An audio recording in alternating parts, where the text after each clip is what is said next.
Hi, folks. I'm Jamie Hiles. I'm Lydia Judy. And I'm the artist formerly known as D. Hizzy. This is Green Bloody Movies, the podcast where we review a horror movie each week, go over the horror news, and become Prince. And if you're Derek. So you decided to drop D. Hizzy, huh? You got tired of it? Yeah, so last week. How are you guys doing? I'm great. Good, good. It couldn't be better. How about you, Lydia?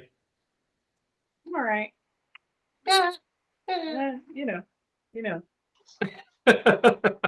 I am doing pretty good myself. I, had a Whopper. It was good. Good times. Plug for our Burger King sponsorship that we're trying to get. Right. Yeah. Yeah, about that. Hey, baby. It's funny, I haven't heard anything from them about it. I know. What is that about? What is that about? So, guys, we have a lot to talk about. When this airs, the premiere will have happened. So, because it is 5 days from when we're recording this. So, Yep. We're going to assume that it went great, right? And you guys were blown away by the movie, right? Yep. Don't hide your enthusiasm. No, it went great, guys. It was awesome. Thanks for the turnout. It did. It's wonderful. It's going to be I was killer. just like waiting for the audience to answer. Oh, okay. Yeah. So you guys comment below if you saw the movie and, if you liked it. And if you want to see it on the interwebs, let us know, because that'll happen eventually as well. So, guys, I have a lot of horror news to get into. So let's get into the horror news.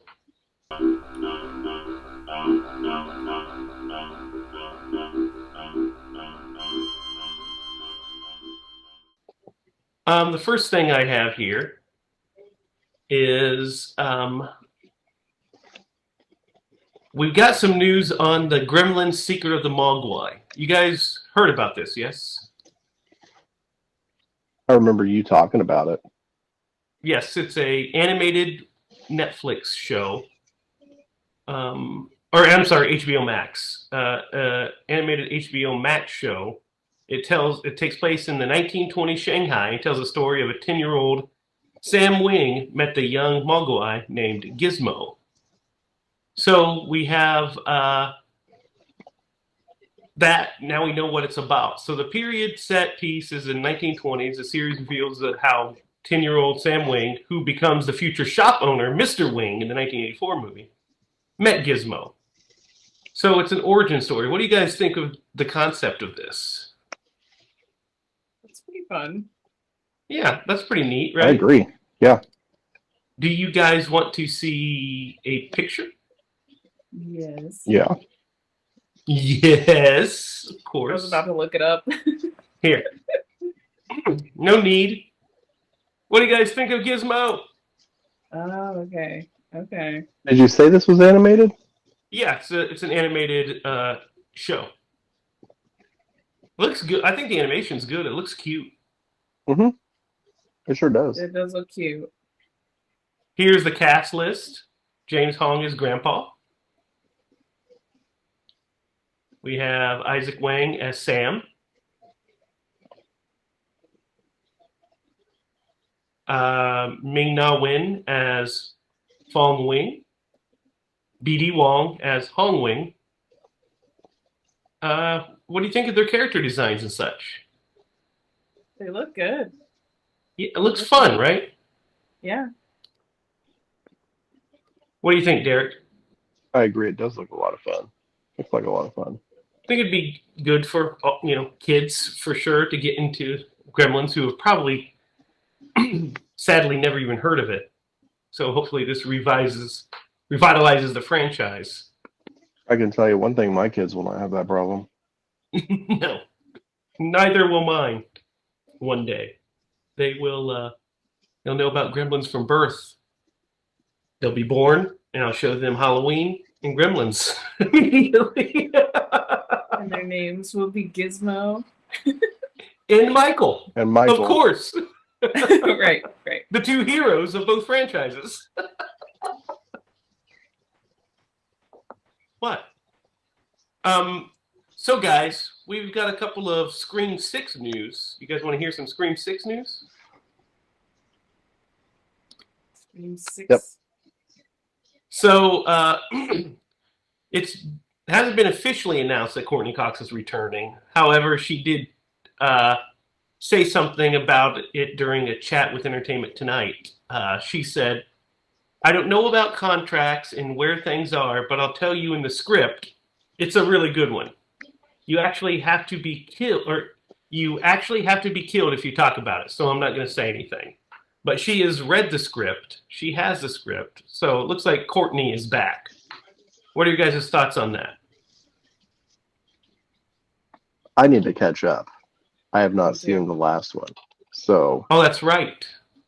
I am very happy that they are continuing with at least some of the original cast because I don't know how the last one turned out. So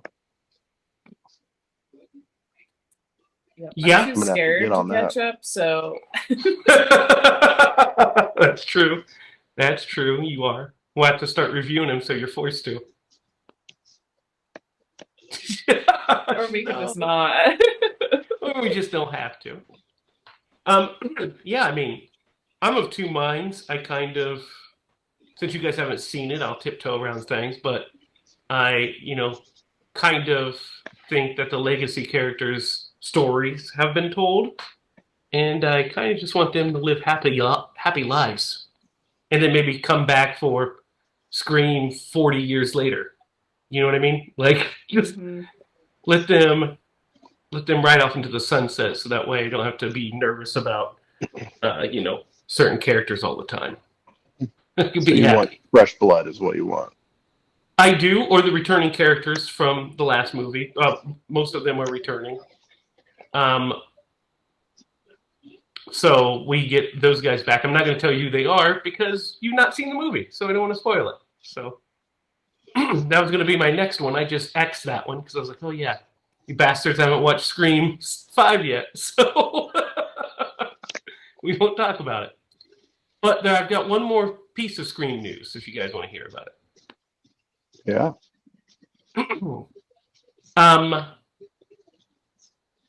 We've got a return on the horizon, and instead of telling you about it, I'll show it to you. You guys ready?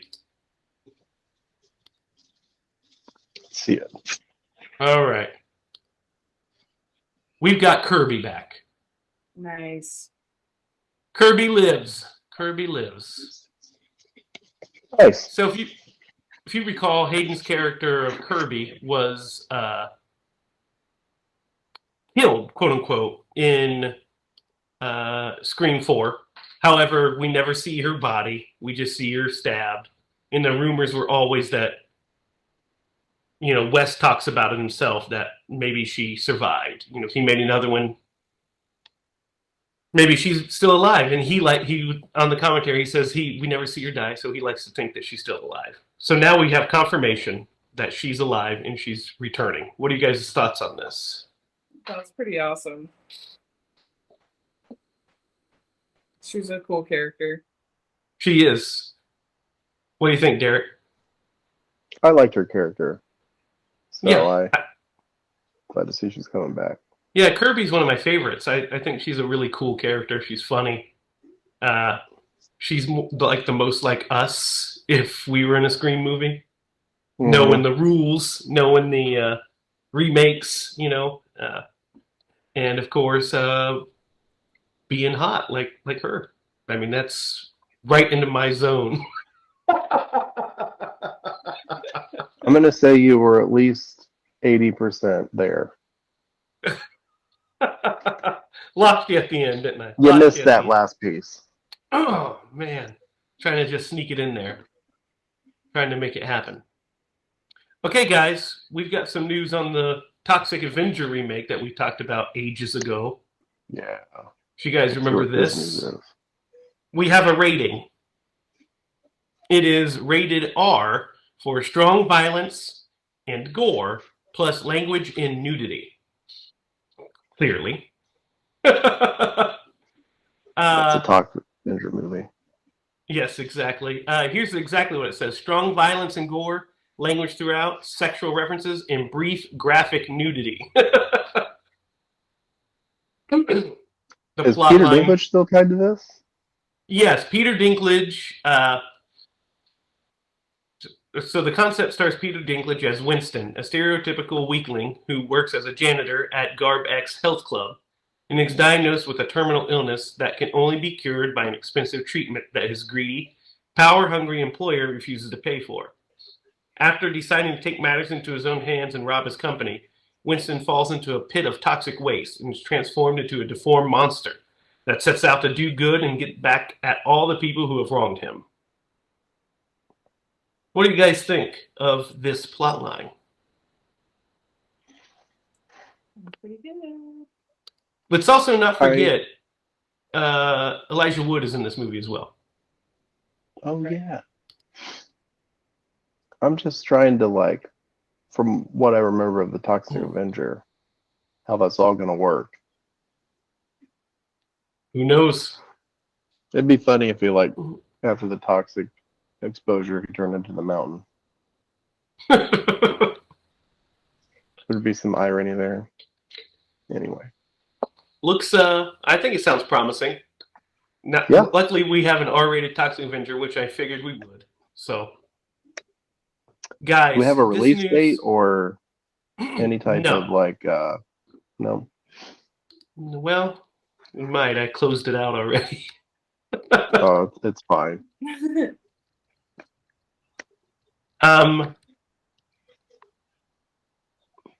2022 is the release date. We don't have an exact release date. Guys, this next news I'm kind of nervous about sharing with you guys.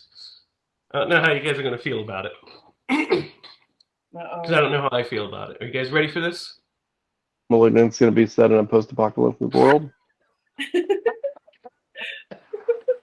I totally called it. Thank God, no. Thank God, no. Gabriel lives. Gabriel does live. What was our pitch last week? Gabriel versus who? Who was it? Oh, he was fighting a werewolf or something? No, it wasn't. Was it a werewolf? No, I don't think it was a werewolf. It was somebody. Oh, I think it was the Jeepers Creepers. It was, maybe. Maybe. He's probably crossed over with everybody right at this point in our minds. All right, guys. So here, you guys ready for this? There's an Omen prequel movie in development as we speak. Okay, so let me talk about it before we jump to our. I just wanted to see your initial reactions. Let me talk about it. So it is from Arcacia Stevenson, who has directed episodes of Channel Zero. But it is. Let's see if we have a plot line or anything. Doesn't appear so. Just that we have. It's a prequel, an Omen prequel. Conjuring screenwriters revealed back in 2020 that they had written a prequel to The Omen, so maybe it's this one. It may be their script, who knows? But the script is currently being, if it isn't, it's being rewritten by Arcacia Stevens and Tim Smith. What are you guys' thoughts on an Omen prequel?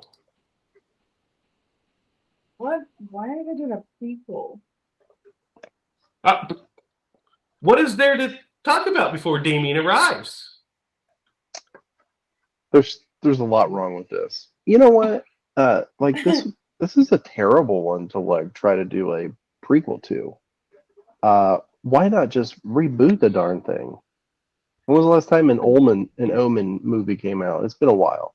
2006. Remember? It was 6606. Oh yeah. We went to the movies to see it, and it was terrible.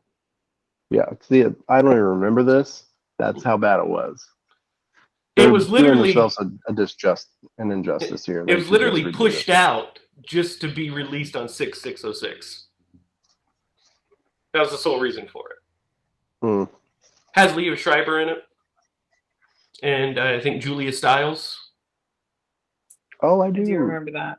I Yeah. do remember that. Yeah, It's not very good. he was like It's an not very good. ambassador. I think. Yeah. Not the best. So I'm skeptical at best because, like you guys, I don't know how you do a prequel to The Omen. Isn't the inciting incident Damien being born? I mean, that's what Right. the movie's about. Yeah. Is there like a previous Antichrist that they kill and then have to move on to Damien? I don't know. I don't know about this one, guys. This one smells a little funny to me. But I'll hold off judgment. We will see. All right. So we're down to the final two pieces. Let's start with this one. We got some Friday the 13th lawsuit news update.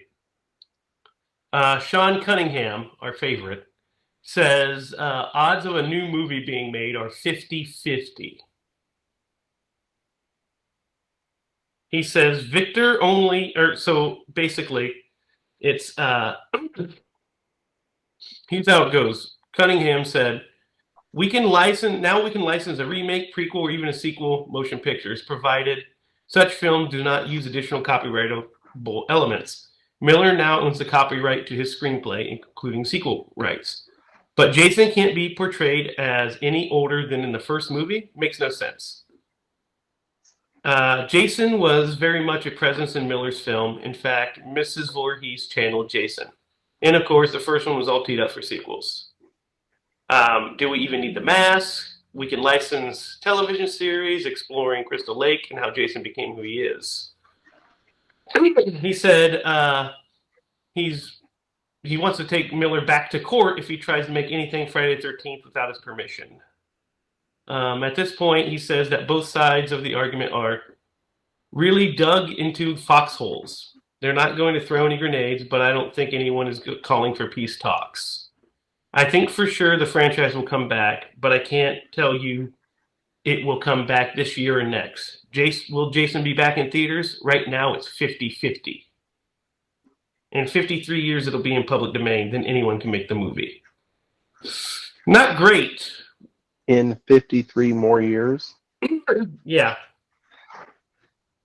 I mean, not great news on this front.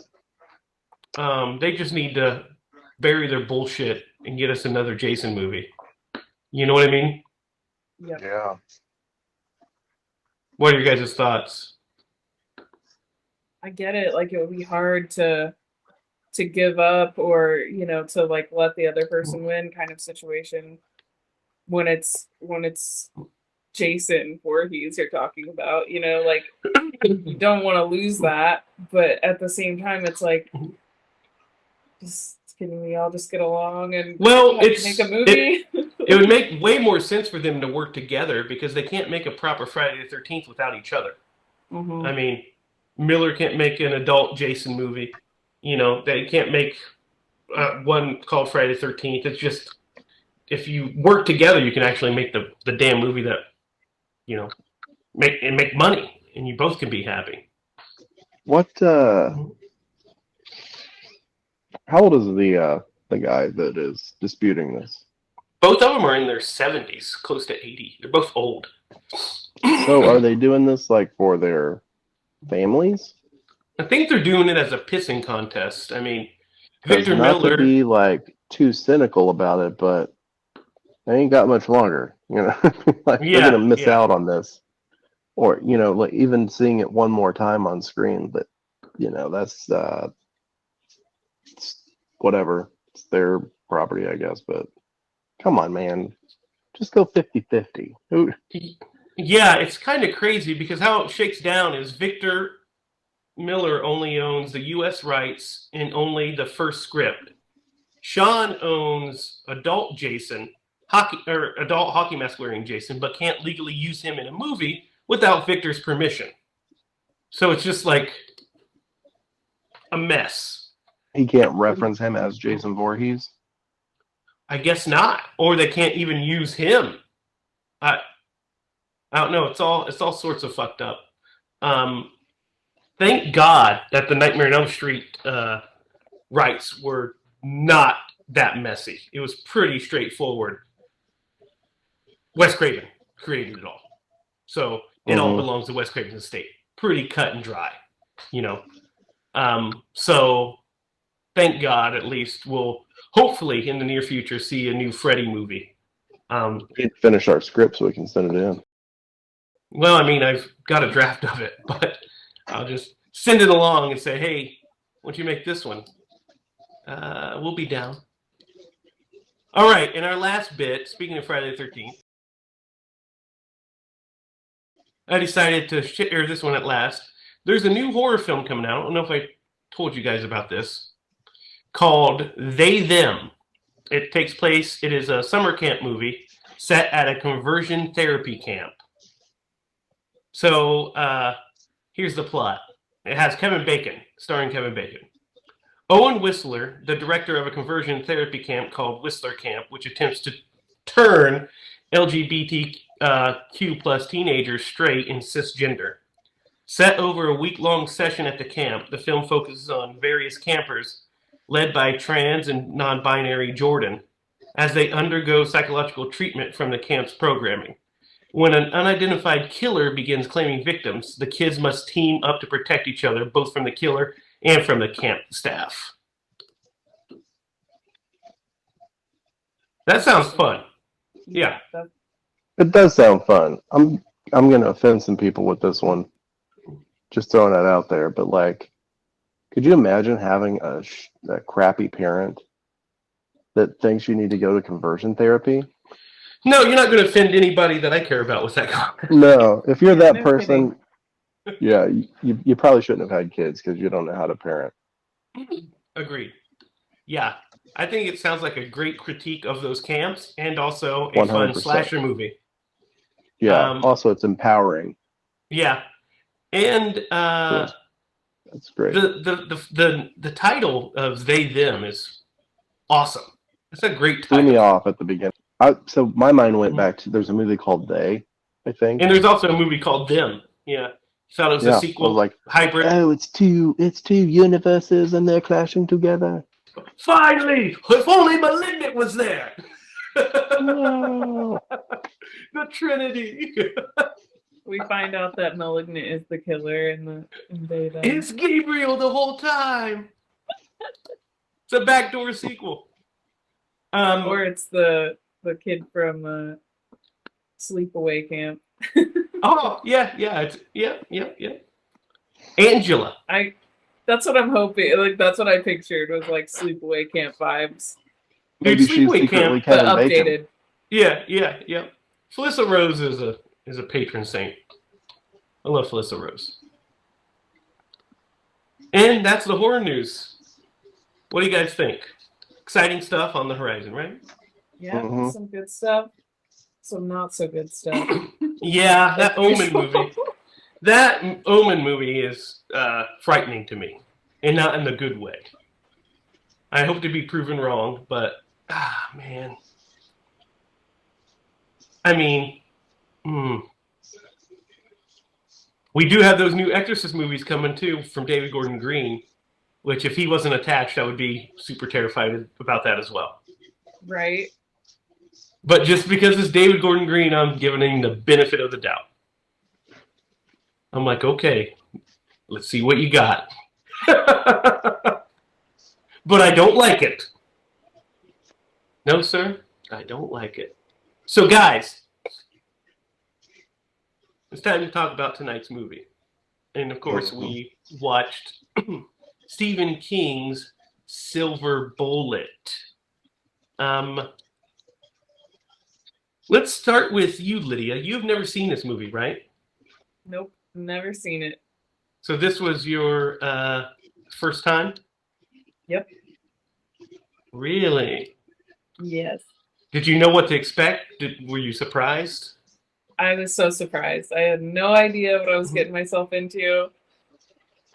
Which I love. I love that. And like, I can't believe I've never seen it before, honestly.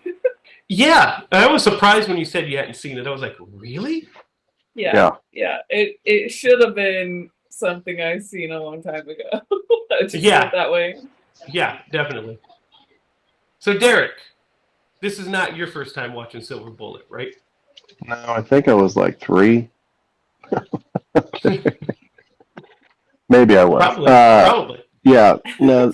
This kind of falls back to what we talked about last year, or not last year, but last week. Like, these movies were such a part of our childhood, and part of that was just because cable was massive, and it was always around the Halloween time they would just show these movies like nobody's business. So like, I can't tell you how many times I've seen this movie. I can't tell you the first time I saw it.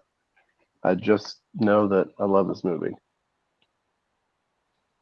Yeah, I similar. I mean, I don't remember at all the first time I watched this movie. Like, I remember being young and seeing it. I remember it feeling dangerous when I was younger, because it was this werewolf movie, kind of like last week's movie did, American Werewolf. But this one felt different. It's a different tone.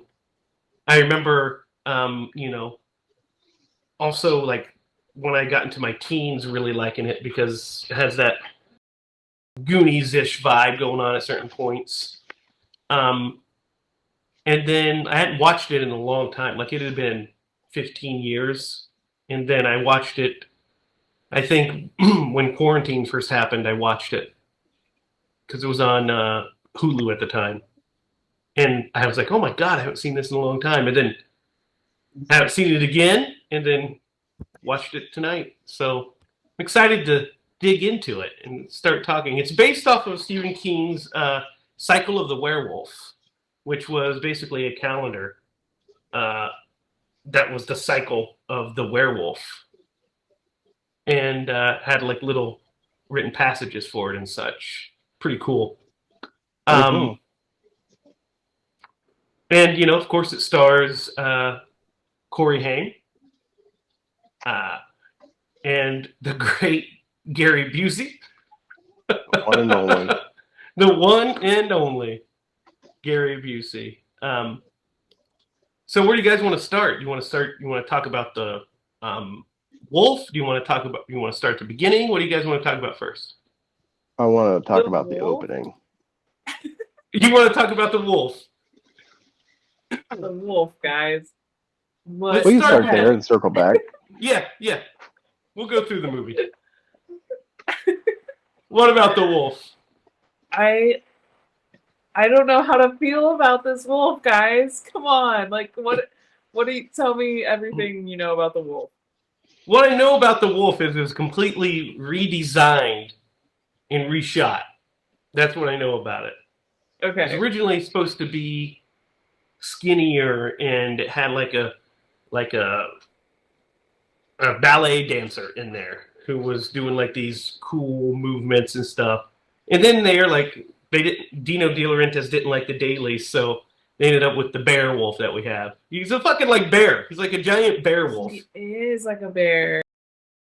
There's something about the face, like the headpiece, that is just so odd.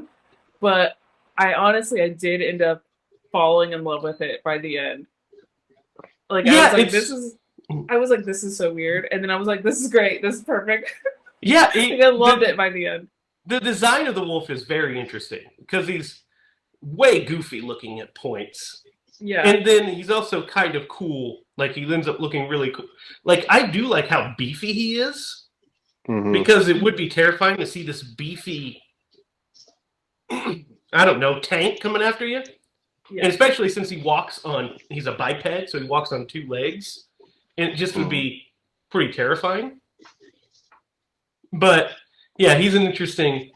Compared to last week's werewolf, it's night and day, like the tones of these 2 werewolves. Yeah. Well, like, I think the thing that is super strange is the head shape and the eyes are still, like, human eyes instead of wolf eyes, which is super odd. Like, kind of like Uncanny Valley, like, weird vibes, for sure. But then it just like, for me, it just like clicked. Like I was like, that makes perfect sense. He's a wolf man. Yeah, he's more It looks wolf man great. than werewolf. Yeah. Yeah. So I really did really enjoy that. By the end, I was like fully in love with this werewolf. What do you think, Derek? It's really hard because we watch these movies back to back. It is super hard to compare the two because on the one hand, like those guys did for American Werewolf in London, I mean, a masterpiece in the way that wolf looked and transformed and functioned and how scary it was. This one, when you're younger, this one's scary, but it's in a different way. It's real brutish. You know what I mean? To your point, real beefy, strong. I would say probably a little bit more agile and can function better. Smarter. Smart, definitely smarter. Because he is more human-like a werewolf man as opposed to wolf man, werewolf. Yeah. So just night and day. Yeah. Back to back, I mean, yeah, I agree. I mean, there's no comparison of the transformation scenes. The transformation scenes, there's no comparison, which is the better transformation scene. But they don't do a terrible job on certain points of the werewolf transformation. There's certain ones that look really cool, but the one at the end, guys, when he transforms, we'll get to it at the very end, but there's some stuff I want to say about that when we get there. It's interesting.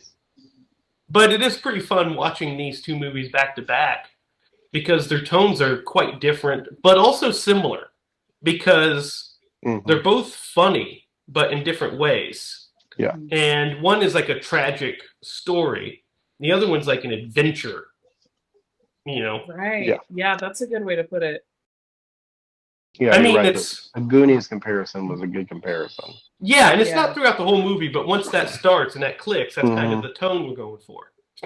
And I kind of dig it. It's definitely more family friendly. Sure. It is to a degree. As far as the werewolf movie goes. Yeah, it is to a degree. I would agree with that. At least as far as, I mean, it's still an R-rated horror movie.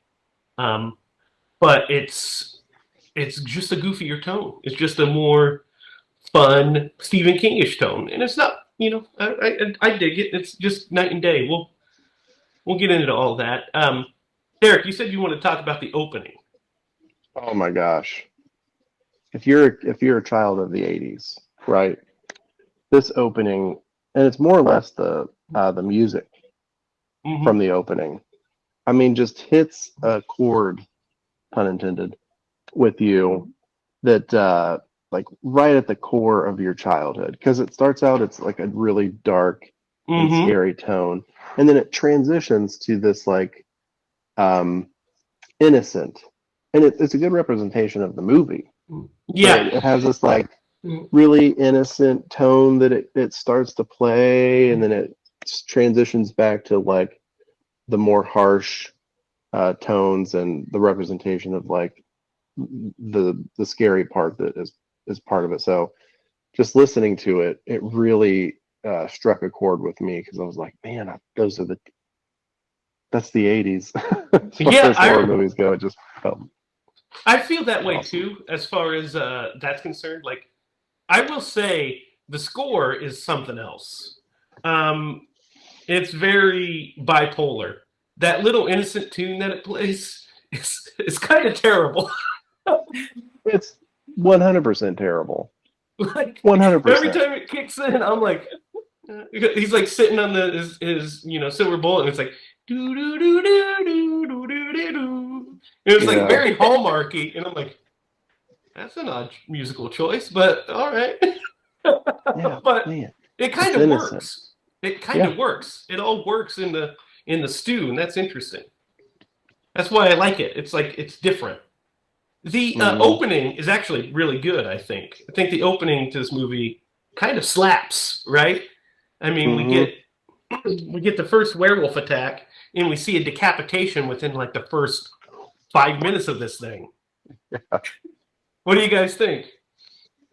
I'm trying to remember how does this one open? I can't remember exactly how the It's in the opening train goes. yard. I do remember. Yeah, it's the train yard. Remember that werewolf slaps that guy's face just like I wanted to slap Jamie today. Yeah. Hey, River Bullet is a great movie. It was a typo, man. Typo. I'll put it on the screen here. Derek said, "Hey, do you guys want to record River Bullet tonight?" And I said, I responded with, yes. Can't wait to talk about River Bullet, the aquatic killer. So mean. So mean. That's an innocent typo. So mean. He's just missing 2 letters. It's not a big deal. I was just like, yeah, sure. Like, I just knew what you meant, and Jamie has to call you out, of course. You knew I had to. You knew I had to in my heart. As soon as you saw it, you're like, Jamie's going to say something about that. And I almost let it go too, but I was like, I can't let that shit slide. River Bullet, man. I didn't even notice it until you said it, and I was like, what is he talking about? Then I looked up at my little bubble, and I'm like, you son of a...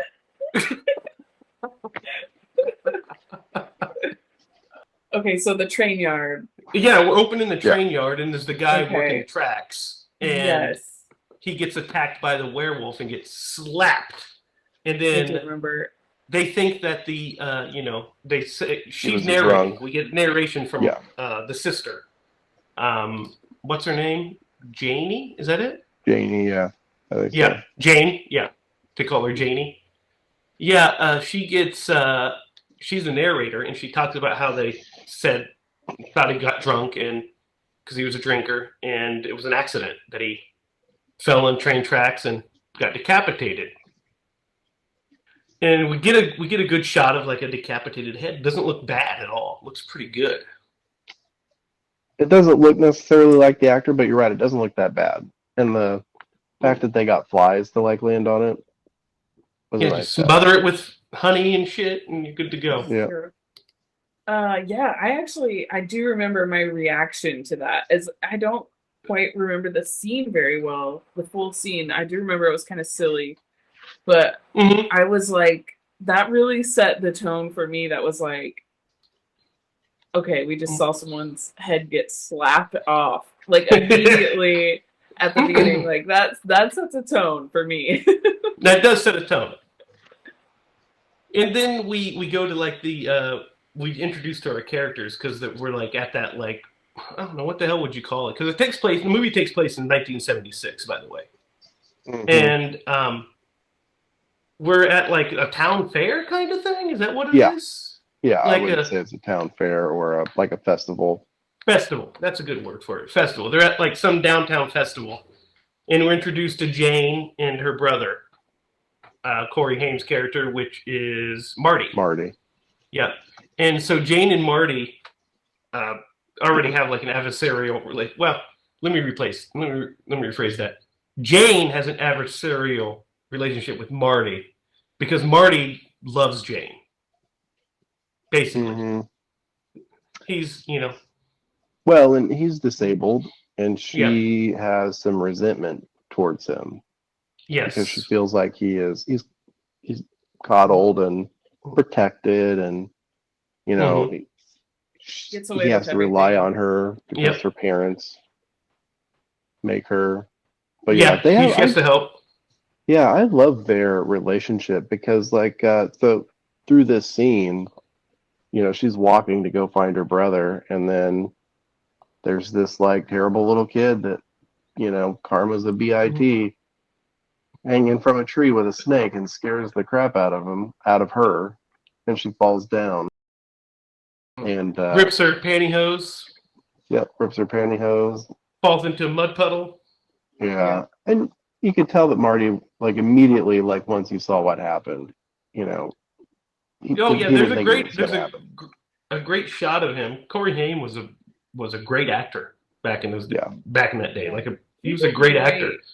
Yeah, great in this movie. He really did, and he like this. There's this pushing on him. You could see like the sadness and the concern in his face for his sister, and he like feels terrible that this happened. And she's like, "I hate you, Marty. You're basically a twit or something." And calls him a booger. Booger, that's what it is. You're a booger. And she heads off. And that kind of sets up their dynamic. There's like a part where they're sitting down, right? They're sitting in like an audience in a crowd, and the mom is like, "Go find your brother while you're at it," or whatever. She's like, "I'm gonna go walk around," and someone says something about her brother, and or like someone says something to her like mean, right? Yeah, go and find your brother. Like, yeah, and she's just like, everybody knows Marty's a booger or something. Yeah. And I'm like, that's such an odd reaction to someone being mean to you. You know what? To hell with Marty. Don't you ever talk to me again. Fucking Marty. Everybody knows. Like, everybody knows. Everybody knows. And I would say everybody knows Marty's an asshole. Yeah. Yeah. That's, I think, because do you guys think that they were trying to make this like a Stephen King movie because it was based on a Stephen King, like small little Stephen King thing that happened? Well, it's a Stephen. I mean, it's based off of his Cycle of the Werewolf. I mean, it is. Right. It's a novella, essentially. It's a short horror novel. Did he have anything to do with this movie? Because I mean, he sold the rights, kind of thing. Yeah, because I feel like a lot of this is like they're like trying to make it so much like a good Stephen King movie, and it kind of misses the mark a little bit. Like they're just like the Bear very much reminds me of like Stand By Me, like the I just think that eating contest, the pie eating contest, and stuff like that. Like there's little things that I can see in other Stephen King. I think it's that's just the Stephen King DNA of the story. I think it's just that's the DNA, and that's these filmmakers' interpretation of that Stephen King DNA. There's a bit here that's pretty interesting where she overhears these two people fighting, and the one woman is pregnant from this other guy, and that sets up our next kill. Dang, this is so topical. Yeah, I know. That's what I was gonna say. Like, it's hard to imagine that like the problems back then are the same problems that we have today. You know what I mean? Yeah, unfortunately, yeah. Well, and if you notice, the guy, nothing ever happens to him. Oh, yeah, of course not. Of course not. He's just gone. Like, he doesn't even matter. It's not my kid, I tell you. Then he's just gone. Yep. So she decides she's going to kill herself. Yeah. Take some pills, and then she's attacked by the werewolf. And this motherfucker, like, jumps through a window and attacks her, and we see bits and pieces of him. What do you guys think of this attack scene? It was pretty good. I liked it. I was like, holy cow. And Jake left the room for a minute, and I had to, like, describe the whole thing to him. So I was, like, in it. I was like, dude, the werewolf just jumped through the freaking window. Like, yeah. He doesn't play games. This werewolf doesn't play games. Very brutal murder. Yep, that's what I was going to say. It is very brutal. Yeah. It's, gets to the point. Yeah. No messing around. So we get that death, and then we're introduced to Marty's little girlfriend he has. He has this like little girlfriend, his crush, and he is on his like motor wheelchair called Silver Bullet, and he rides with her to her home, rides her home, and she gives him a kiss, and she talks about how she's been hearing growls and stuff in the greenhouse. Yeah. And we see her abusive alcoholic father, which this guy is pure Stephen King evil. And it cracks me up. He's like, damn cripples. Like, I know. They all wind up on welfare, which I'm pretty sure he is as he's drinking his beer. 100%.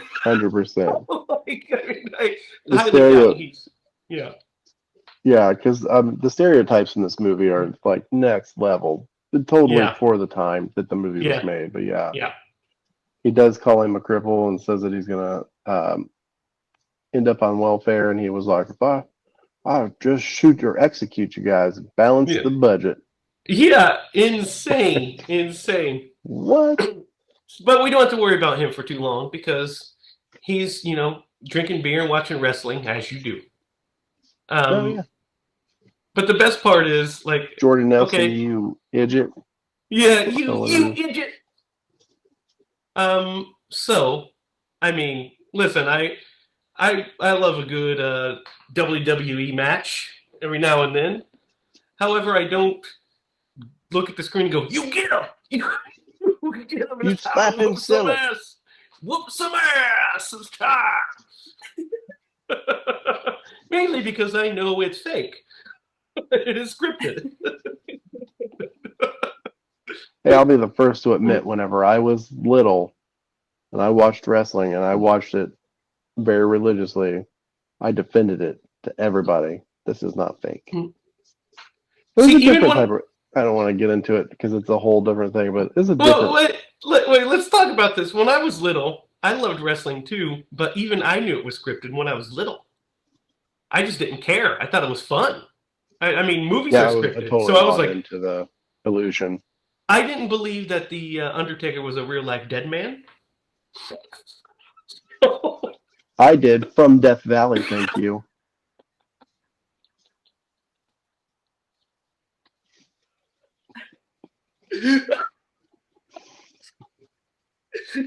Kane showed up and you were like, "Son of a bitch, that's a real life brother."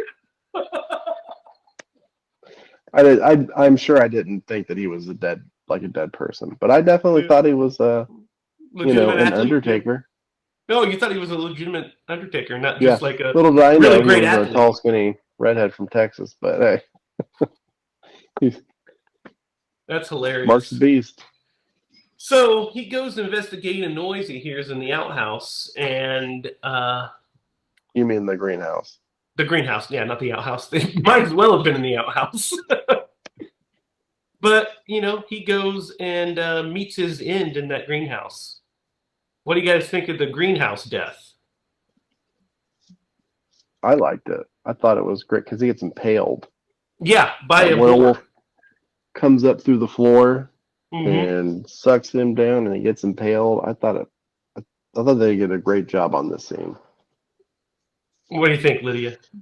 I liked this scene too. The only thing that kind of bothered me about it was that why is this werewolf hanging out in this greenhouse 2 nights in a row, or several nights in a row maybe, and also. If he's a werewolf and it's like the moon that they're worried about, then like how is he attacking people 2 nights in a row? Because they explain this. They do explain this. Maybe they do explain this. Also, something. Go ahead, Jamie. They explain that the reason that the werewolf can attack is a cycle of the moon. So it's not the werewolf doesn't attack on a full moon. The werewolf attacks throughout. However, he's strongest on the full moon. That's when he's at his strongest and his most wolfiest, as they say. I totally missed that. That's why the original story is called The Cycle of the Werewolves. Gotcha. Yeah, that makes sense.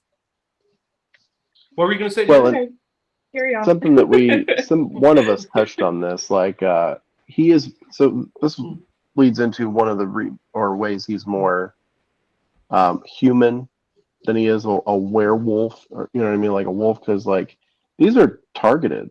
He targets these people, so he has control. And he gives some explanation later on. Like he is finding the less moral people in the community, and he's got a prime seat to kind of be that judge. Yeah, and take him morality. So yeah, he's definitely targeting these people. Yeah, and I feel like he does have control to a degree, but I also think that there's times where he doesn't have complete control over it. At least not until later, because when the mob happens, he's begging them not to go, I think, so he doesn't have to kill them. So they don't get killed. Yeah. Because he's there begging them. So I don't know if he's gone full bad at that point yet, is kind of what I'm thinking, maybe. Because it starts to get a hold of him basically after that. And there was always corruption in him, you could tell. That's why he corrupts so easily to it. But it's about this point that we're introduced to our other favorite character. Let's talk about Uncle Red for a while. What do you guys think of Uncle Red? Oh, yeah. I was like, who's Uncle Red? Yeah, okay, Gary Busey. Gary Busey, yeah. You know, he has a character that he plays. And it's the same character in every movie that I can recall that he's in. And it's just this, like, freaking crazy, erratic person. You know what I mean? Like, he's got a presence about him. But he does a great job in this movie. Yeah, I actually quite like Uncle Red because I do too. I like the kind of different levels to his personality, because the first time we meet him, he's drunk and he's playing cards with Marty, and we realize that he deeply loves Marty, that he's like real protective of Marty, and that he wants like Marty to, what is that thing? There's a fly in here. Oh, is that what it was? I just saw. Nice. So you could tell that he's like really cares about him. But in these early scenes, he's an obnoxious, like, drunk. And then in later scenes, he quits drinking. And at least he's not drinking at the time. And he's like, there's some actual, like, genuine sweetness between them.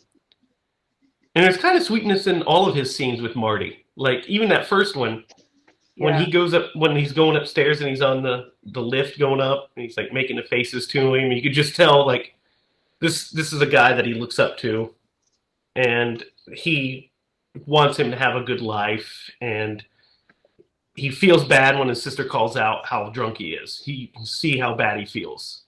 Some little nice acting there, I feel like. Yeah, and you get introduced to his character even before you meet his character, because they have a conversation via dialogue. Marty and Janie, they have a conversation about he's getting his third divorce, and you know, he's a drunk, and you know, there's a stigma that is being applied to him, and he loves this kid. You know what I mean? Like, they're buddies, and he built the wheelchair for Marty, both the old one and the new one, really souped up one. Yeah, so like, you know, as much as he could, he really latches on to Marty, and they have a really natural feeling relationship and a good relationship, you know, throughout the movie. You know something we didn't touch on? What's that? Was really touching? What's that? When Marty goes into her room. Oh, yeah. We didn't touch on it. That's a sweet gesture. And it shows that he has remorse to kind of set this up. Because the pantyhose got ripped, he wheels into her room when he thinks she's asleep and puts the money on her desk. Yeah. And she wakes up and she's like, "What's that for?" And he's like, "This, you know, is this enough to buy your pantyhose?" It was a really sweet moment between the two of them. Yeah, it's a good little character beat. Shows I like that moment a lot. Yeah, it shows their development, the development of their relationship. So basically, the town thinks that there's a psycho on the loose, basically. They think there is a mass murderer, because every single one of these deaths don't look like animal attacks. They look like murders, essentially. Because old boy was impaled. It just looks like, you know, there's a guy out there. And Marty starts to say, what if this is a monster because of the noises that she heard? What if it's a werewolf? He gets this idea in his head pretty early, but he has no proof of it. And then his buddy that, you know, he was playing with, that pulled the prank on Janie. We'll just call him Karma. he ends up getting taken out by the wolf, like torn apart by the wolf, and the sheriff finds him, and then we have this funeral scene with him, and we see the grief-stricken dad, and this dad actor is interesting. He's an interesting actor. This guy. What do you guys think of this guy? Yeah, it's. I kind of made a joke. I don't know who this actor is, but I made a joke during it that he was kind of like just overacting a little bit because it was like, this is your one movie that you're ever going to be in. But he actually, like, he did pretty good. He was just like an interesting choice that you wouldn't expect. But I think he plays the part pretty well. It's such a disturbing idea for a scene where they find a young boy ripped to shreds. Like everybody is kind of devastated about it, and just seeing everyone's reaction, and everyone is reacting differently, of course, in a small town where some people want to mob and kill somebody, and the sheriff is trying to just do the best he can, and then the dad just like it has a breakdown in front of the entire town, basically. Yeah, what do you guys think of that mob scene, like leading up to them going out into them gearing up? What do you guys think of this whole scene? Because I think it's a pretty good scene, really, because we have the sheriff, we have that one like blowhard asshole talking about how we're gonna go get him, blah blah. Then you have the sheriff coming in saying, hey, what you guys are talking about is called personal justice, and it's private justice, and it's not right, and I'm the law here, so this is not going to happen. And then the dad comes in and basically dresses down the sheriff because he's like, you have not been able to catch him yet. We're going to go out there and find who did this to my boy. And then they head out. And the reverend comes to stop him. He's like, don't go out there, don't. And sheriff, you got to stop him. And he's like, I can't stop him. It's done for. Let them go. This is your morality that you were talking about. So they go out into the woods. What do you guys think about this wolf attack? Oh man, it's got one of my favorite scenes with the Peacemaker.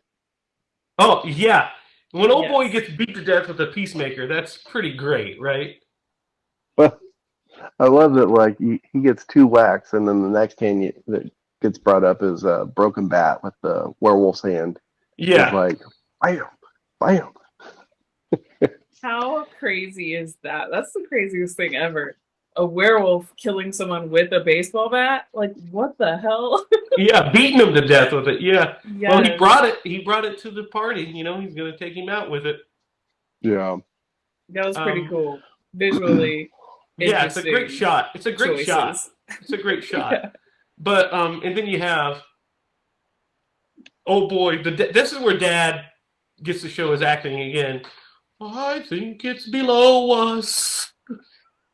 Yeah. Why? Again, that's so silly.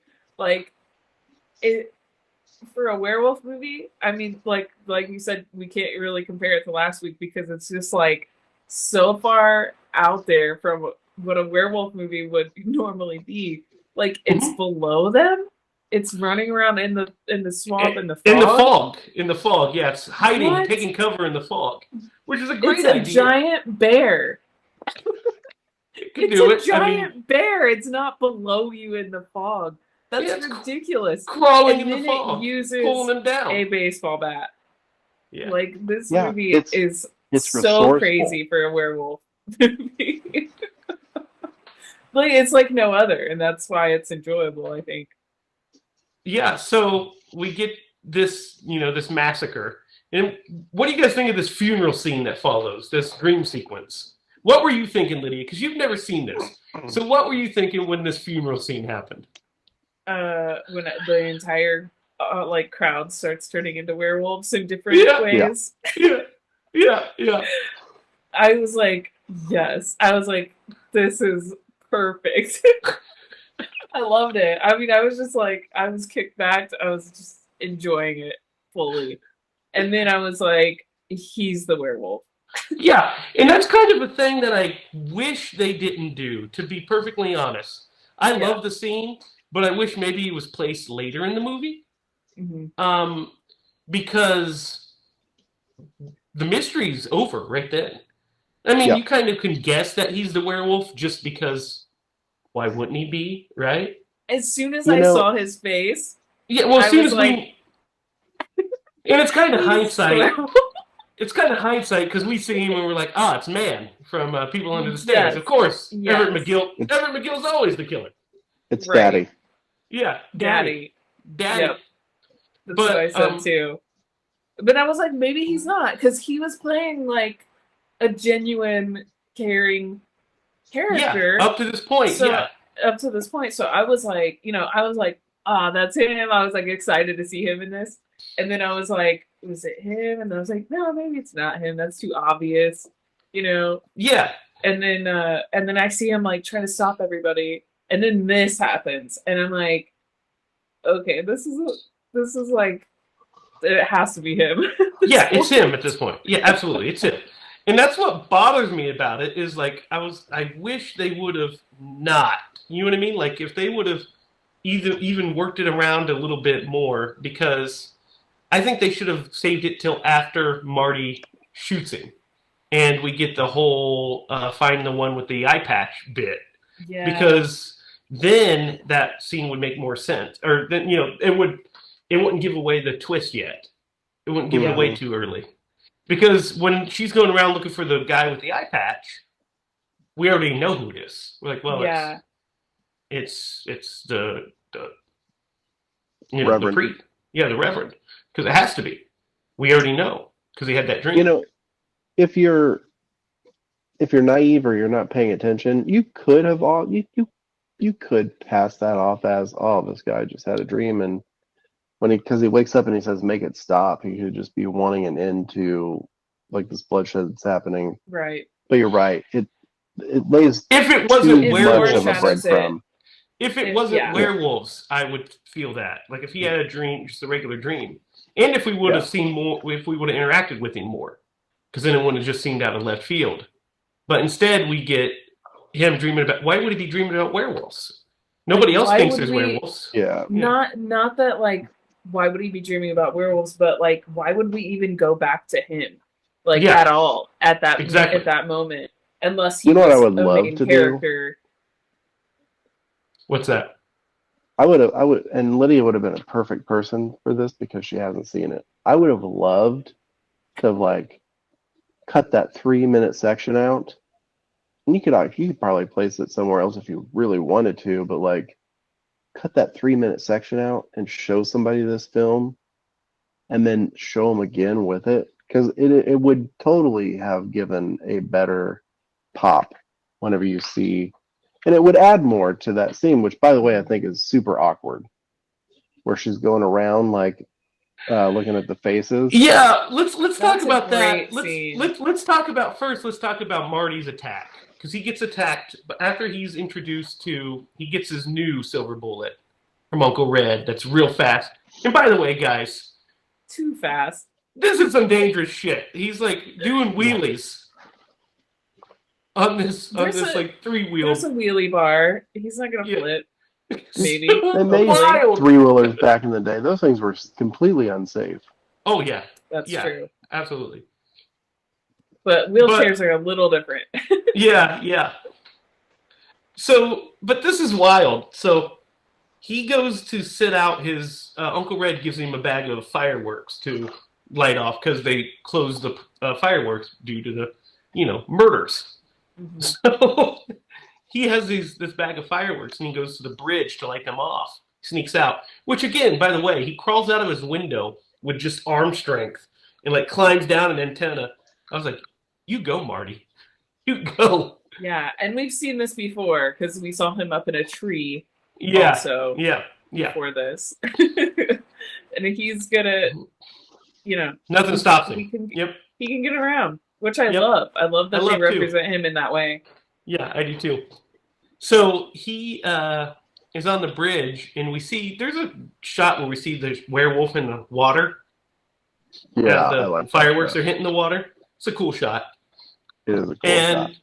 then the werewolf attacks. So Marty grabs the rocket that Uncle Red told him to shoot last and hits the werewolf right in the eye and is able to escape. So he decides to tell Janie about this. And she decides to believe him. And we're looking for somebody with one eye. So this is the scene you were talking about, Derek, where she goes around town with collecting bottles, looking at everybody's eyes. You think this scene's awkward, Derek? It's the most awkward. And mainly because they've got some really terrible actors in this stretch. There's a scene where she goes into a barber shop and there's this guy with a towel on his face. And she walks over and untowels him and he's just like... And then as she walks away, he like says something under his breath. What an a-hole. But anyway. Yeah. I thought that was hilarious. It was funny. No, it totally was funny, but it was so awkward. It's really weird, yeah. It's like, what's happening right here? Some of the shots... He goes and unwraps his face. Some of the shot selection in this scene is a little hokey. Like when they have like the shots of just their faces as she's walking by, and then her walking by. It's kind of hokey-ish. But yeah, it's all right. We get it. Yeah, we get it. But they're trying to build the suspense of everybody has eyes. Everybody has two eyes. Yes, I love it. I was cracking. Yeah, no, I was just they that's definitely what they're trying to do. It came off as a little hokey. True. Yeah, you can call it hokey. For sure. I'm gonna keep awkward. And then it ends with her arriving at the Reverend's house, and we get a camera reveal of his eye bandaged up, which would have been shocking if we wouldn't have just had the scene at the funeral home, the dream sequence. Yeah. And so she goes into the garage and she falls into some cans after being frightened by a rodent of some sort, and finds the broken baseball bat, which I guess he kept, the werewolf, put in his mouth and went home with, I guess. Why would he have to put it in his mouth? He walks on two legs. That's You true. could scare it. But he had he had the broken bat, the Peacemaker. So she recognized who that belongs to, because everybody knows. And they go and decide to tell Uncle Red, because first Marty decides to send a letter to the Reverend with like cutout magazine parts that say, "We know who you are. Kill yourself." Yes. How silly. He's like, "I know what to do. This is what to do." I'm like, what? Derek, you're muted, buddy. There's our one per episode. One per episode. Yeah, but I love how he like cuts out the words from magazines and glues them in there. Like they're gonna analyze his handwriting and know who he is. Maybe he wanted to be taken more seriously, and he has terrible handwriting. I don't know, but yeah, that part is pretty funny. He sends 3 letters, 3 consecutive days. Yeah. I know who you are. At some point, you're like, kill yourself. This kid's harassing me. Yeah, and so he ends up getting to this car chase. What do you guys think of this car chase where Marty's almost mowed down by the Reverend? It's terrible. It's so I think it's fun. I like the... No, it's fun. I like parts of it. Like, parts of it are actually really suspenseful. I think it's at the bridge. The bridge scene is really good, I think. Yeah. When I said terrible, Except I meant the like end of the it. moral aspect of it. Oh, yeah. Yeah, no, it is very suspenseful. And I love the bridge scene where he has gotten to the point where he is willing to kill. Yeah. To kill as a human. To protect his secret. This is also where he alludes to the fact that he can control it. Mm-hmm. That he can control who he kills. on. Yep. he gives the backstory on like why he selected the first couple of people. Yep. And he's like, she was going to kill herself, and that would be a sin, and I may have ended her normal, her mortal life, but I saved her soul. Like, what a crazy ass. At that point, what Marty should have said was, well, how about we kill you? And then you won't have to kill yourself, because he's been sitting in this kill yourself, which he's like a Christian. You can't do that, So he's like, well, how about we just do it, and then we'll help you out, and everybody wins, and you stop murdering people. Because at this point, he's a bloodthirsty murderer, and he doesn't care.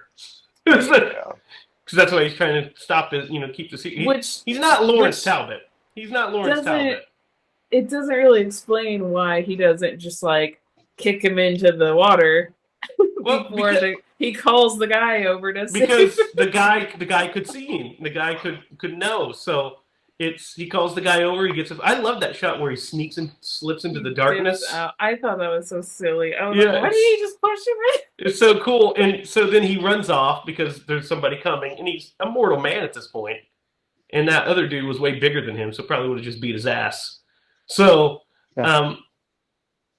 he takes off, and they see the dent on Silver Bullet because Red's still not believing him. And then he sees the dent with the paint on it, and he's like, holy shit. Maybe this is really happening, At least maybe this guy is attacking him. So he decides to tell the sheriff. And the best part is he tells the sheriff the whole story, not just, hey, my niece went over to the Reverend's house to drop some bottles off and found the broken bat.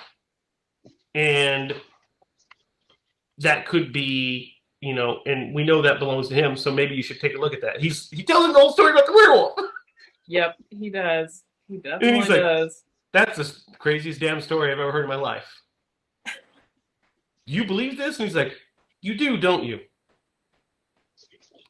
Well, I can take a look at the Reverend. You're like, all right, good. Well, at least it still gets the mission accomplished, I guess. Like, when does that ever work? Here's what's crazy. Why does he wait? Why does the sheriff wait until nighttime? I guess maybe to catch him going out. But why does he wait until nighttime by himself to sneak into the Reverend's, to see what the Reverend's up to? Why doesn't he just go visiting during the day with a search warrant? I'm going to be honest. I thought the entire time that the sheriff was going to be a werewolf also. Oh, did you? Yes, I did. Because he really doesn't seem to try to solve any of these problems. He does, like he just can't.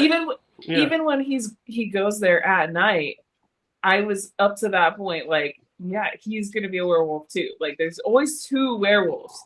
What werewolf movie do you just have one werewolf? Doesn't even make sense. Well, we just don't see you gotta get bit by somebody. We just don't see when the bite occurred. We don't see it. But that's why in my head I was like, it's gotta be the sheriff is the second werewolf. But there just wasn't one. No. I was wrong. But I just wanted to give you guys that inside of like my first time watching it was like I was convinced that the sheriff was also a werewolf. The sheriff wishes he was a werewolf. Maybe he could have fought off the Reverend like killing his ass. Yeah, because he wrecks him. He wrecks him. What do you guys think of that? Peacemaker takes out two people. Yeah. Taken out by the Peacemaker again. Yep. Because that's what he was looking for, so that made sense. Yeah. But you're right. Why? I mean, I guess you want to be a little discreet because it's the Reverend, and this person came to you, and they didn't tell him that it was a werewolf, I don't think, but alluded, or not alluded, but told them oh, this is a Reverend. He's a prominent person in the community, so you do have to have some caution when trying to accuse someone like that. But I would have done it in the day. Well, yeah, 100% you do it in the day. And you would also, just a house call, kind of check it out. And then if you are staking him out, you're not going to go to his house. You're going to stay back in your car, watch, see what happens. All of a sudden, see him leave his house as a werewolf, and you're like, holy fucking shit. He's a werewolf. All the cavalry. But Yeah, so he's taken out, and then Call the dog catcher. we get this crazy. Oh my god. We get this crazy bit next where they convince Uncle Red to make them a silver bullet because they know that's the only way to kill a werewolf. And they do, and I love the scene where he's making a silver bullet. It's pretty fucking awesome. Because we get her narration talking about it, and we see him, pouring it, and he's like, this guy's like a weapon expert and everything. He makes the bullet, and pushes it down, cases it, and she's like, the one thing that always stays the same is that you have to use silver to kill a werewolf. And then he's like, except an American Werewolf in London. Yeah, but he's like, shows it to him, and he's like, it should shoot straight. And the guy's, he's like, oh no, it's just, for a gag. There's no reason we're even going to fire it. He's like, why would we ever fire a silver bullet? And the guy looks dead at him and says, for a werewolf. And you see in the background, he has a bunch of animals hanging. So it alludes to the fact that this guy has experienced a werewolf before, and he knows they're real. Right, which Lydia, is hilarious. It's great. Here's your conspiracy theory. That guy is the other werewolf. Yeah. That guy's not the other werewolf. He wouldn't give a silver bullet. Yeah. He seems like if he accidentally created this other one, he would have. No, I don't think so, but I'm just saying. I mean, who better to ask, who better to ask about werewolves than like the town, person who makes his own bullets? Like, come on, like.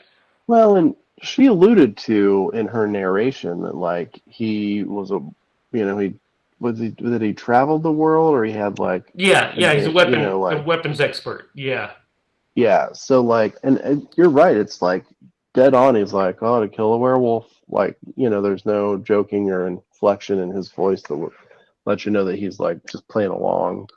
Yeah, he knows what's up. He knows what's up. Knows. He's like the Van Helsing of the story, just which secretly. Kind of makes you wonder, why doesn't he go after what is probably a werewolf killing everybody in town? Well, because here's another thing. I don't know if he's in their town. You think he went out of town? Yeah, I think he went out of town to go to this gunsmith because it said he goes to this gunsmith who's like a weapons expert. So I'm wondering if he didn't travel to this guy that he knows to. Because I don't think he'd necessarily go into town to do it. People would be like, this guy's fucking crazy. So you go out of town, you go to the expert, and you have him make you a silver bullet. And that guy, if he was in that town, would have already taken care of it. Yeah, he would have. You're muted again, by the way, Derek.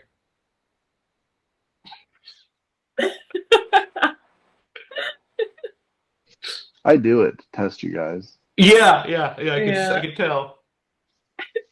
could tell. So, we get to the climax here. What do you guys think of this climax? The final werewolf attack.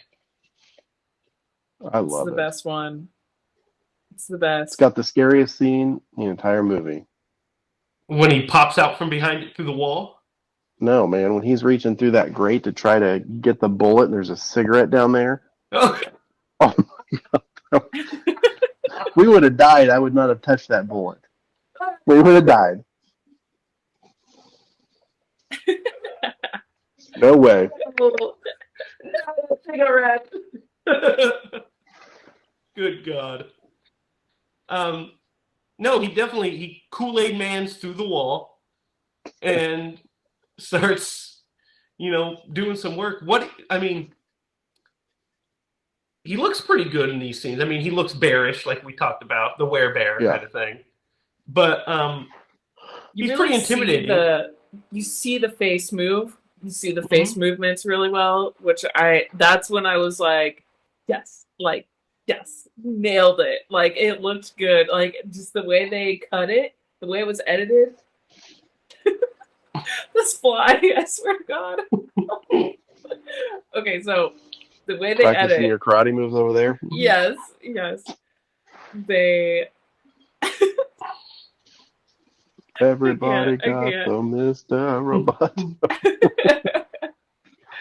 The way We'll they cut cut this this section scene out. is so beautiful. I mean, it just really, it was probably all they could do. Especially You know with the what I time mean? crunch, of them having It's to rebuild all the they suit. could do, Yeah. but they nailed it. They did great, I thought. The Yeah, face clicked and made perfect sense in that moment, and I was like, all right, I'm in. Uncle Red takes a beating. He's thrown around a bunch. Yeah. Through two, he's going to have a lot of bad luck. Yeah, He went through two mirrors. Yeah. And there's and I like Go when ahead. when he bends the fire poker. When the wolf goes, or when he goes to hit the wolf, and the wolf bends the fire poker. When he throws him, it's like bent in half. You're like, oh man, that wolf is strong. I love the chair shot that the wolf takes. Oh and yeah, just turns around like, you should have done that. Yeah. And Marty finally shoots him in the other eye with the silver bullet. Other eye. And he starts to. What do you think of his D-transformation? So they go the opposite. We get a D-transformation scene. Mm-hmm. What do you guys think of it? I wish I could just watch it really quick because I would dissect it. But I remember liking it. Yeah, it's not bad. Again, this is something you have to kind of put yourself in the time that this movie came out. I'm sure that it was probably pretty fine, maybe even like above average for the time that it was released. It wasn't terrible. Yeah, it wasn't good. It's no American Werewolf. No, they didn't win any awards for this one. No, but it was all right. That's pretty cool. Right. Got the. When it starts transforming from the wolf to him, and we start seeing the hair disappear, and he starts to form into a human, is very Wolfman vibes to me. Like it's like that whole Wolfman effect. Even I feel like, and we see his like messed up eye, and he's just dead. And then we get that terrible joke that Marty says. What do you think of Marty's joke, Derek? I'm trying to think of what it was. Where he's like, oh, yeah. It was great. Well, and it's good that he was able to bring that levity to the situation. Lydia, do you know what I'm talking about? Yeah. What is it? I forget what he says. He was saying, my legs, and Janie's like, she said, yeah. She asked if he's okay, and he says, I can't feel him. I don't think I'll be able to walk. Yeah, I don't think I'll be able to walk. I was like, God damn it, this movie. And then they say that they're finally able to. He says, I love you, Janie. And she says, I love you too, Marty. And he said, I used to not be able to say that, but I say it now. I love you, Marty. Good night. And then we end, which is weird. Which is really weird. So when she said that, it made it seem like from her narration, like the point in her life where she's narrating that story, that he had passed on. Did you get that vibe? Maybe he passed on, or that she was telling the story to somebody. She's like elderly, like Edward Scissorhands style. Mm-hmm. Or Wendy. But it doesn't make any sense. Yes.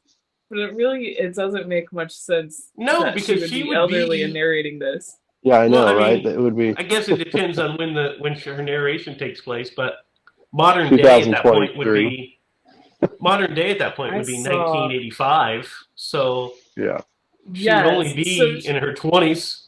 Exactly. So yeah, that is one part that I was like, who is talking? Like I honestly had missed that she even narrated in the beginning.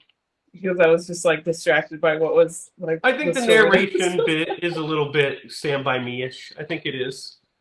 I think that's another thing. They just were trying so hard to get those moments, and I think they. I mean, the original story. I think I don't remember if Cycle of the Werewolf. It's been a long time since I. It's not told like that. It's not told in a third person or in a first person. But the yeah, it's very Stand By Me-ish, like Stand By Me has one of the all-time great narrations. Well, that's the And thing, is like one of the all-time best lines ever in a movie, yes. which is I never had friends like I did when I was 12. God, who does? It's one of the best, like, and it's also said by Richard Dreyfuss. Come on, man. That okay, I just have to say that Stand By Me is my favorite movie. It's one of mine. It's up there. It's a So great when one. when I watched this movie, I was like, okay, I see what you're doing. Yeah, Like I see, There's some because it's Stand By Me vibes. based on Stephen King novella. Like I get Mhm. it, but like this one missed the mark a little bit on the tone. Different movie, but Well, yeah, I it's mean, it could definitely have not been. Stand By Me. It is a werewolf film. I think what Kill I'm the trying to Reverend say that is turns into a werewolf. yes. What I'm trying to say is that I think this movie could have been a little bit better. Well, let's talk about that. Derek, what would you rate Silver Bullet? I'm gonna give it a 7.5. That's it. You're not going to talk about it. Just that's it. I kind of forgot what I was. So it's really there's a lot of nostalgia in this movie because we grew up on this movie, movies like it, and time changes your perspective of how scary something is just because you experience new things. Like, The Conjuring scares the crap out of you now. Yeah. But this movie is mild, and that might have been a product of the times. And the werewolf wasn't overly scary, but it definitely got the point across for all the points that we mentioned earlier. And I had a good time watching this movie. I laughed Mm-hmm. Mm-hmm. during this movie. It gave me some emotions. The relationship between, a couple of the relationships between Marty and Janie, and Marty and his And uncle. Red, yeah. Yeah, and so yeah, it definitely tugs at a couple of chords with me. But yeah, I love this movie. I'll watch it 10 more times, I guarantee it. Lydia, what do you think of Silver Bullet after your first watch of it? And would you watch it again or recommend it? Yes, I would. I really liked it. I really did. I enjoyed it. Uh, I'm gonna give it a 6. Um, just something about it. I mean, it's so fun and like it has funny moments and scary moments, which I love. I feel like even though it's rated R, I feel like this is more of like a family movie. Like I feel like children could watch this if they're, desensitized to gore and stuff like that. But there's something about it that like this just the Stephen King factor of it. Like I wish there was a little bit more of like Stephen King tone, because I feel like there's Stephen King characters, there's like all these Stephen King things in it, but there's no like like that Stephen King warm hug you get when you watch a Stephen King movie. Do you guys know what I'm talking Yeah, to a degree. Yeah. about? Okay. I mean, this is just me on first watch. I'm just like I just wish there was more uh this connection of a full like well-rounded movie where this kind of parts are so strange and like weirdness in it, but I really did enjoy it. I love the acting. Even Gary Busey, I was Gary like really Busey's actually really surprised. great in this. Yeah. Yes, I Yes. was surprised at like how much I actually liked him in this movie. And their relationships were all pretty good, and the werewolf was really strange, but I ended up loving it. So I'm going to give it a 6, and I'm going to watch it again, and I would recommend it to people. So I'm going to go like in between both of you. I'm going to give it a 7. Because there's a couple of things that are weird to me. Some things that kind of, some weird edits and some weird like shot selection, some overall weirdness. But I love the overall movie. Like, I think the story is good. It's fun. I love the tone of it. It kind of feels like, like you said, Derek, like an old friend. When you come over to see, it's like welcoming back an old friend. You just kind of, where have you been, buddy? And the acting's good. The music is not the best. That's kind of a little bit of a downer for me. But the overall, I like it a lot, and I think it's one of the stronger werewolf movies. I think it's a fun, good werewolf movie. And it's a Stephen King werewolf movie, so how cool is that? So yeah, it is a 7 for me. All right, guys. You know what time it is. It's time to Atkinization. Silver Bullet. Thrill me. Who would Tom Atkins play in Silver Bullet? ooh. I would kind of like to. I don't want to get rid of Gary Busey, but I'd like to see what he would do with Uncle Red. I agree. I think that's who I'd go with. I think this would be a completely different movie. Even better. Even better, possibly. I mean, maybe. What do you think, Derek? Swear to God, if you say the sheriff, I'm going to slap you. Don't say the sheriff. I would have made him the drunk dad, because that's why God created fathers, babe. That's why God created fathers. He could have played just the dad, like Marty and Janie's dad. Because that guy had no. I forgot that guy was even there. Exactly. Yeah. That's what I'm saying. He could have been more of a story. He could have been more of a dad. Like, that guy. That's a weird choice. How the dad's just was so just like friendly and kind that it just like didn't matter at all in this movie. He didn't matter at all. It's really, really weird. Like how little he meant to the movie. That's kind of odd. I mean, a strange part. I love Gary Busey, but I would like to see. Tom Atkins as Uncle Red. I think that would be interesting. Yeah. So, I guess it's my turn to pick, right? It's my pick. I guess so. I've been thinking about this the whole episode. I keep waffling back and forth. Do we want to do a sequel? Do we want to do something new? Do we want to do something old? What do we do? What do we do? What do we do? So I'm going to go out of left field. I'm going to pick a movie that kind of ties into today's movie. Uh-oh. And that is a Stephen King movie. And we're going to go to the 90s. And we're going to do Stephen King's Thinner.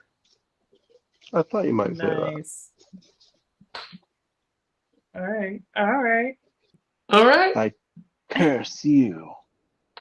I saw it while I was going through the movies earlier today, and it's been in my head the whole time as I'm thinking about, do I want to do this one? Do I want to do that one? And and the more you kept talking about Stephen King, I was like, well, let's see about that Stephen King tone. Let's see about that with Thinner. Tom Holland's Thinner. I just got to say, there has never been a time when fellatio had worse consequences. It's not a great one. Not a great time. Real quick, Lydia, question for you. Yes. Have you ever seen Maximum Overdrive? Yes. We'll get to it. You guys, we'll get to Maximum. we'll get to Maximum Overdrive. That almost was a pick of mine already too, but I decided to go thinner just because I haven't seen it in a long time. When's the last time either of you guys watched Thinner? Stephen King. I've seen that movie Maximum one time. Overdrive. No, you've only seen Thinner once. Once. Probably when it came out like late 90s, right? Like 98, something like that. Yeah. Let's see where Thinner is I for haven't the seen audience. it since like 1998. I've seen. In 1996, by the way. I was pretty close. I've seen parts of it like twice, so I don't think I've watched it all the way through. Okay, you can get Thinner on Amazon. I think that's where I saw it, was Amazon Prime. You can get it on the Roku channel, on Sling TV, Paramount Plus. You can rent it from YouTube, Vudu, Apple TV, or Google Play. So next week, Stephen King's, Tom Holland's 1996 film, Thinner. So, you guys have anything else to say about Silver Bullet before we sign off? It's pretty good. Go watch it. It's a good one. It is a good one. There's a lot to say. Let us know what you guys thought about Silver Bullet. Tell us what you think about the comparisons between the two werewolf movies we just did. We're interested to know, which do you think is the more fun werewolf movie? Which tone do you like better? It is purely just a question and not some sort of backhanded research. I promise you. Promise you. That's the only reason. Because we're curious. Not because of something we're working on. Quit asking about it already.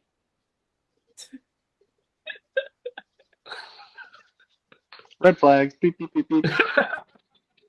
So, where can we find our stuff? On Facebook at HiLa Productions. You can find us on HiLaProductions.com. Find us on Instagram at Scream Bloody Movies. You can find us on social media. Find Derek on Twitter at DDoglyMaster. Find Lydia at Twitter at LydiaIsSpooky. And me at Racket. Be sure to comment if you guys were able to make the premiere. And if you're interested in seeing the movie. Next week, we'll update you on how it all went. Or it might be 2 weeks. I don't know when we're recording the next episode yet. But either way, we'll update you. So go to Facebook at the HiLa Productions to stay up to date on all things HiLa Productions and Scream Bloody Movies. Anything else to add, you guys? We will be premiering some T-shirts soon, so we'll have T-shirt orders available. So that's a interesting, fun, exciting new thing that's happening. So be sure to comment if you like any of those. Go to the website. You'll see those on the Facebook page when they are available. There's nothing else for Derek Lemaster and Lydia Judy. I'm Jamie Hiles. Remember, if you're going to scream, scream bloody movies. Good night.